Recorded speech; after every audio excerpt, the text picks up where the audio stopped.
po i harxojnë energjinë kështu me fillim, tani masanej po na lodhën pak batarijat. Pejgamberi alayhis salam kur ka ardhur Ramazani, po kërkon natën e Kadrit në 10 netet e para. Masi i përfundon 10 netet e para, thot, më ka lajmëruar Xhibrili se nuk është më atyne. E kërkon në 10 netet e dyta.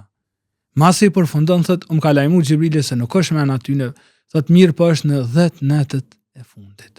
Tash që të farë angazhimin e që të lodhin për me lyp Ramazani, për me lyp natën e Kadrit në Ramazan, na ka krye, pejgamberi alayhis salam kështu, na ka krye obligimin. Ai beku me ka lyp të në Ramazanin, fund ka thonë qëre, ju s'keni nevojë të në Ramazanin. Ju do të më falë taravih çdo natë, ka se pejgamberi sa ka thonë men qama Ramadane, ai që e fal namaz natën Ramazanin, e gjallën natën me namaz, thot i falen gjunahet në Ramazan, i falen gjunahet e kaluara. O qëllimi për këtë Ramazanin. Ama për natën e Kadrit, si natë Kadrit me lyp, pejgamberi sa na ka kursy, ka thonë ju s'keni nevojë të në Ramazanin, ju lypsh në 10 netëshin e fundit. Ose që shka thonë Ibn Taymija, pasha Allahën. Me më kanë thonë nata Kadrit është njënën për netëve të vitit, kisha me lyp të në vitin dhe i kisha gjetë.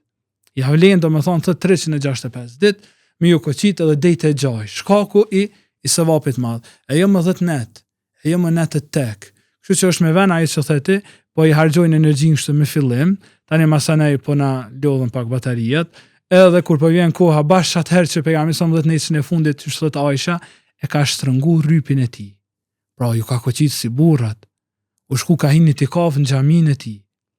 Edhe ka fal namaz natë tër natën, kështu që me mujt me ja ballën asikur ai bekum, të paktën me kërku me namaz, me dua, kthej me apet e duaja. Allahu thot për xhenetëlit në surën Furqan, ajeti i fundit, thot Allahu s'kish me ju mëshiru juve, edhe s'kish me ju pru juve në xhenet, laula duaukum, mos t'ishte lutja juve. E kemi lutjen që na ka mësuar pejgamberi alayhis salam, o Allah ti e falës, e don faljen, falë mua. Ose me qenë se jemi të pastrimi shpirtit, Allahumma ati nafsi taqwaha.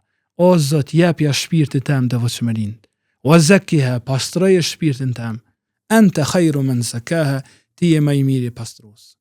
Kështu që me e shfrytzu me dua, me shfrytzu me sadaka për çdo ditë dhe me shfrytzu me namaz. Hoxh, do të thonë, po llogaritëm që u kry Ramazani, Bajrami, apet shumica ju kthehëm aty në zakoneve që i kena. E bojna çat vitin tjetër deri në Ramazanin tjetër, njëjtë që u kon viti para prak. A është që keni një pe gabimeve që e bojmë?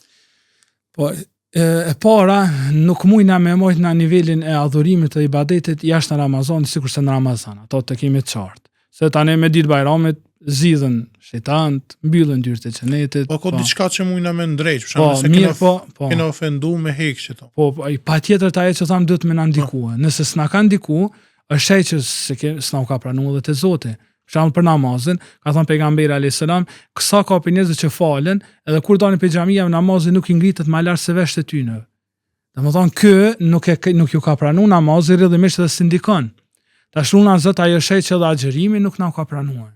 Nëse na me ditë Bajramit, me ditën e parë, kështu e mshelëm së gjatën, edhe thojna deri në Ramazanin tjetër e kemi krye, nuk është ai që e kemi adhuru Zotin çu dohet. Allahu thot wa'bud rabbaka hatta ya'tiyaka al-yaqin, adhuro Zotin tën deri të vijë vdekja. S'ka thonë deri të vijë Bajrami, po ka thonë deri të vijë vdekja, e do të me pat kujdes në rregull jemi, s'mujna me rujqa tempo në Ramazanit, po bile me ja afrua ka pak.